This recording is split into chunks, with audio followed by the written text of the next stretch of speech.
What's happening, guys? Honky Kong here. Welcome back to my channel. Today is Wednesday, March 5th. And today I want to discuss what, in my opinion, is the latest case of affluenza to make the national news. And of course, I'm discussing 18-year-old buckethead, googly-eyed bitch Rachel Canning of Lincoln Park, New Jersey, okay? And I think, in my opinion, this is a clear-cut case of affluenza. And we all know affluenza is a term that was coined to describe children that grow up in rich or affluent backgrounds that never learn right from wrong, think they're entitled to it, a.k.a. spoiled fucking brats, okay? They're spoiled fucking brats. Now, little background rather on this case with Rachel Canning is she was a cheerleader. Apparently she did well in school. Came from an upbringing upper middle class. Dad was a retired police chief. I'm sure he was getting fucking, you know how those Keystone Cop pensions are. I'm sure he was raking in 6 figures plus on his pension. You know, she came from a very comfortable, looks like a very comfortable upbringing, okay? And by all accounts, she did pretty well up until recently. Now, her parents said she's been getting in trouble as of late, okay? She was missing her curfew. She had been busted for underage drinking a couple times. She had a dickhead boyfriend. All right, you know, I'm sure there's thousands of households right now at this very moment where the parents are bitching at their, son or daughter over their dickhead boyfriend or girlfriend. But her parents didn't like the boyfriend.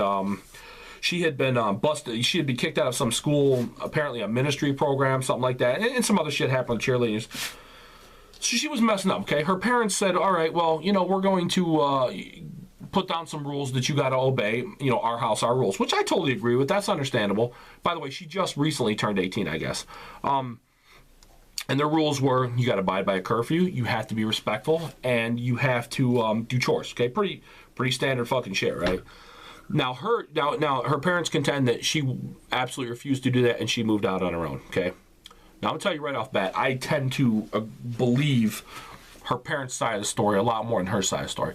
Her side of the story states that her parents, they just had her under these draconian rules and they were just basically slave drivers and they were terrible to her and she couldn't live under it because she wouldn't, abide by these, terrible set of rules that they had her under. She had no choice but to rebel and disobey them, and then they kicked her out. Okay, that's her side of the story.